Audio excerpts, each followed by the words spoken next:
book lovers, it is G-Swizz here, and I'm here today with the end of year book tag for 2022.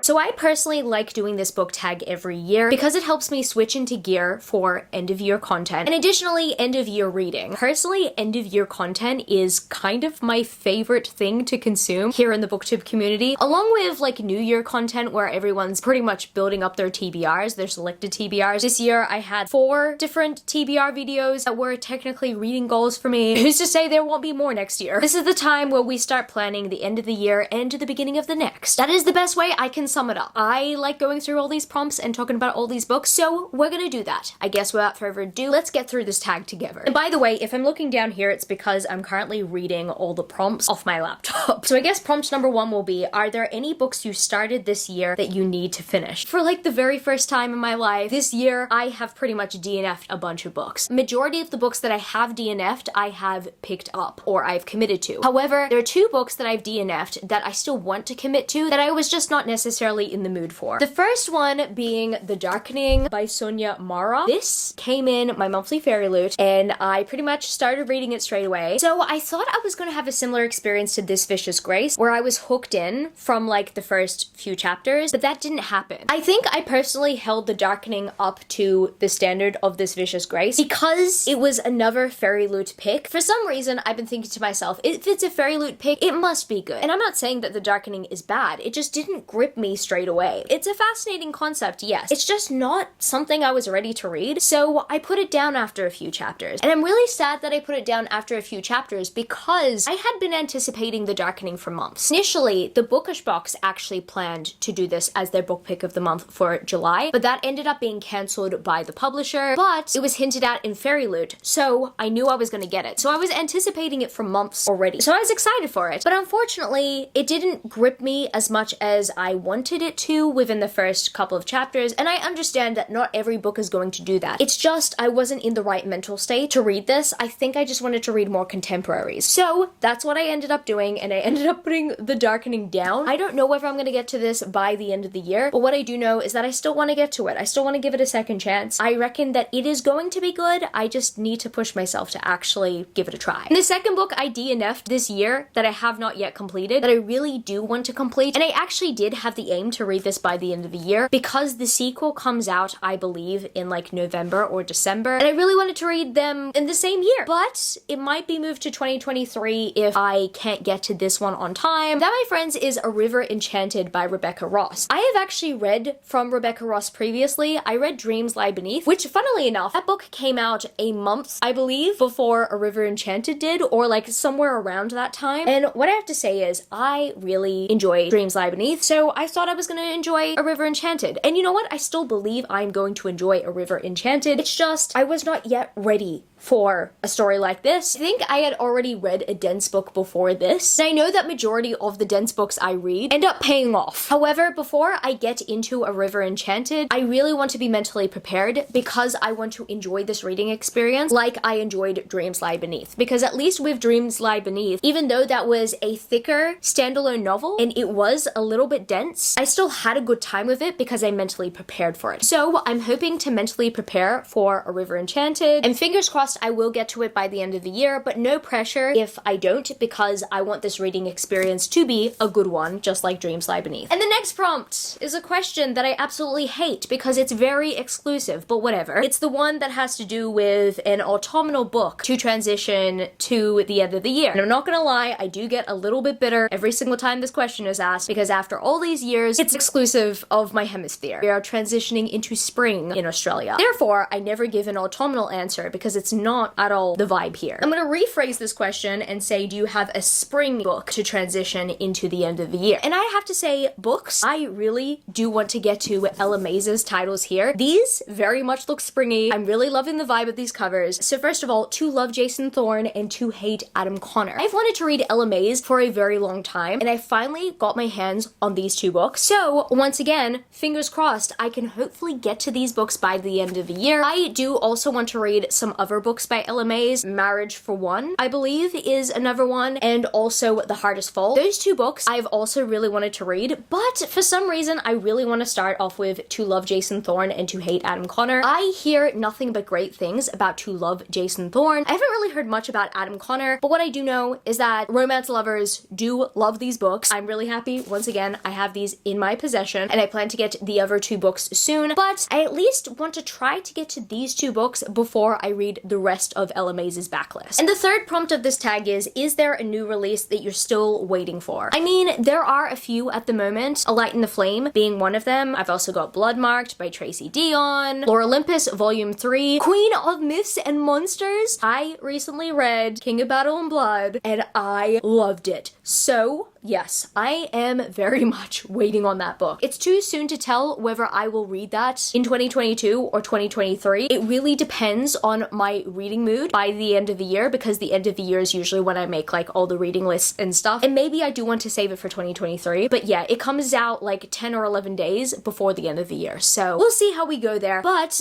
it's looking like a very exciting, anticipated lineup at the moment. At this point, it could be anyone's game in terms of favorite books. I don't know what books are going to make my final list. Like, usually I am able to predict earlier on in the year what books are going to make it. But at this point, I don't know what is going to make the top 2022. And there's only one way to find out. We wait and see, and we read more. That's two ways to find out. I don't care. Prompt number 4 is, what are 3 books you want to read before the end of the year? So first of all, I do want to complete the These Hollow Vows duology. So that requires me reading These Twisted Bonds, which I still have not received my physical copy of yet. And I personally think the main reason why I haven't gotten to These Twisted Bonds yet, even though I was very much anticipating it and I really wanted to read it as soon as I finished the first book, even my reread of the first book, I think that comes down to me not being motivated because I have not received my physical copy yet, and I pre-ordered my physical copy from the Bookshbox. But I do have the audiobook. It's just, I don't have motivation sometimes to pick up books if I don't have the physical copy. I don't know. I think it's just a me prioritizing my physical TBR thing. But I don't know. I think I just gotta work out in here. The next out of the 3 that I'm gonna put is Lore Olympus Volume 3. I am so looking forward to Lore Olympus Volume 3, and I can definitely confirm that if I do end up getting my copy, I'm going to read it straight away or within the week. I am just that pumped for it. I really hope that that is the case, but what I do know is that it's already gonna go onto my favorites list of the year. I mean, providing that Volume 3 is good, I'm gonna keep it on that list. And the last of the 3 that I definitely do want to read this year, I definitely, without a doubt, want to prioritize Bloodmarked by Tracy Deonn. This is the sequel to Legendborn, and I'm so looking forward to it. This arc was provided to me by Simon & Schuster Australia. I have started this, and I cannot wait to continue on with it. I need to know what happens to Bree. I need to know what happens to these characters. I am so excited for Bloodmarked, and honestly, just reading the first few chapters has gotten me pumped so far, but I also plan to reread Legendborn in the lead up to completing Bloodmarked. This is definitely on my November TBR. I cannot wait for it, and hopefully I love it because it's definitely one of my most anticipated releases of the year. And the second last prompt for the tag today, is there a book that you think could still shock you and become your favorite book of the year? So I have a couple of options for this. First of all, I want to mention A Very Merry Bromance by Lyssa Kay Adams. This is the 5th book in the Romance Book Club series. Who knows? It could be the best one yet. We will see. Personally, almost every single one of the Romance Book Club books I love equally. I think I love books 1, 2, and 4 equally. Book 3 I liked less, but I absolutely adore all these books. And book 5 could either top them, or I could love book 5 just as equally as the ones that I love the most. Fingers crossed, I do love A Very Merry Bromance because I do have high expectations for it. And I am personally not ashamed about that. However, I'm nervous about it because I want to love this book just as much as the other books that I've read in the series. Let's hope that this book is just as good as the rest of the Bromance Book Club series, because I am in love with the Bromance Book Club series, and I still recommend it for those who are looking for a new romance series to read, especially if you love companion romances. And you know what? Maybe, just maybe, Babel by R.F. Kuang might make that list. And the reason why I say maybe is because it could go either way. It could be one of my most disappointing reads of the year, or it could be one of the most impressive books I read this year, because so many people are hyping this book up. And personally, I don't know where I'm gonna stand. I don't know whether I'm going to love this book as much as everyone else, or I'm going to think it's overhyped, because people have been hyping this book up since day one. Since R.F. Kuang announced that she was writing Babel. I remember when she announced that she was writing Babel. I remember when she first released like concept art for it, and I was like amazed, but at the very same time I was nervous about it, because as much as I did enjoy the Poppy War trilogy, I didn't know if R.F. Kuang could top the Poppy War trilogy. So I'm hoping that she does with Babel. But see, here's the thing. I don't have 5-star expectations for Babel. I kind of expect it to be memorable, and I kind of expect it to blow me away. But do I have 5-star expectations for it? No. But it could just blow me away. And after reading it, it could make me think, wow, I should have had 5-star expectations. I cannot believe that I underestimated R.F. Kuang. Again, we will see. And for some reason, I think out of all the books that I mentioned, I kind of think that Savage Lands is going to make that list, if obviously I read it by the end of the year, because I do have plans to read this at least before December/January, before my Arcane Society renewal, because I want to know whether it is worth renewing my Arcane Society for. I mean, I most likely will, unless of course I don't like the design that the Arcane Society have put out for Savage Lands. I really want a good special edition set of the series, but I also need to read the series, and this series needs to be special in my heart first. And I think the best way of doing that is reading the first book, and I hear from a lot of people that the first book is a really good start. I hear that the sequel is better. Some of the books are a bit emotionally taxing, and I think that's why I'm putting the series off. I just hear that the series is absolutely emotionally taxing. We will see how I go, but thankfully, all 6 books are out at the moment, and all 6 books are available to me on my shelf. I don't think I'm gonna get to all 6 books this year. However, for some reason, I anticipate that Savage Lands, if I read it by the end of the year, that is going to be a new favorite. And the final prompt for this tag is, have you started making reading plans for 2023? I didn't initially before thinking about this tag, but there are a few that I do want to mention. I definitely want to read more manga in 2023. I read a lot more manga than I usually do in 2022, and I'm really happy that I've stepped up my manga reading game. I just want to keep up with that, and I'm also really hoping to jump onto more series, but also I really do want to focus on continuing on with the backlist manga that I do have, because as much as I love jumping onto new releases, I really do want to prioritize the personal collection of manga that I already own. Now, this is a 2-in-1 goal. I still want to read popular book talk books, but I also want to make sure that I'm highlighting underrated reads as well. I do want to read more underrated books. I just want to read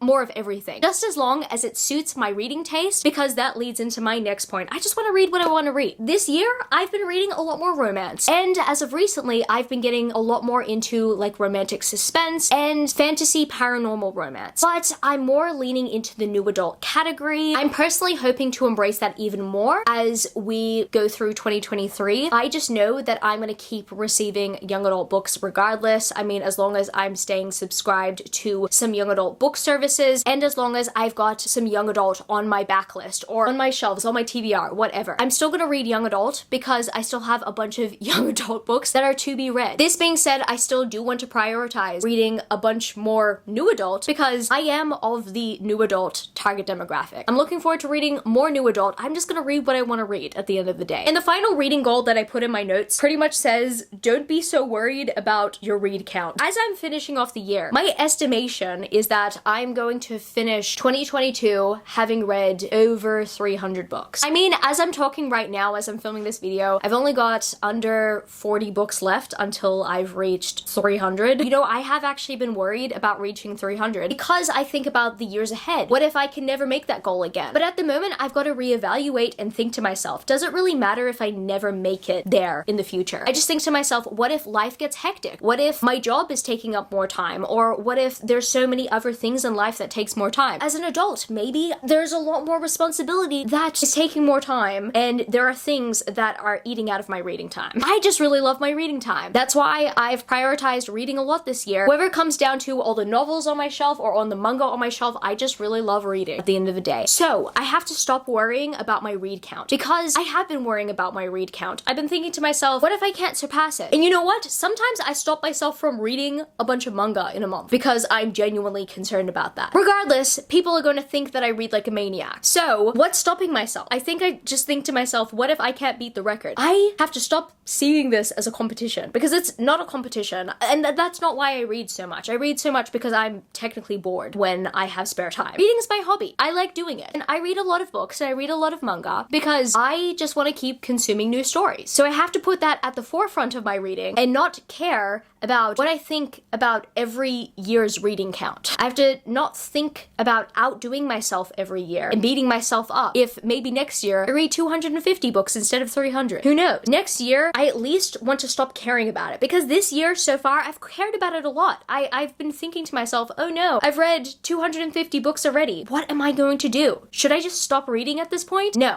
I'm gonna keep going. I don't care. If I don't reach the previous year's read count, it does not matter. Anyway, this is a me problem again. So I guess it's gonna be it for this video today, book lovers. If you happen to stay to the end of the video, leave me the blue heart emoji. And if you happen to enjoy this video, don't forget to give it a thumbs up and subscribe to my channel if you haven't yet already. Joined the amazing community of book lovers. And also, I have social medias. My Gswizzle books on Twitter and Instagram, and I'm also Goodreads. That's www.goodreads.com/gswizzle. And finally, I'm at TikTok. My Gswizzle on TikTok if you want to follow me there for some bookish content. I love you, book lovers, and I will see you later. Peace. Started out with half and I flipped it in a double. Started out with half and I flipped it in a double.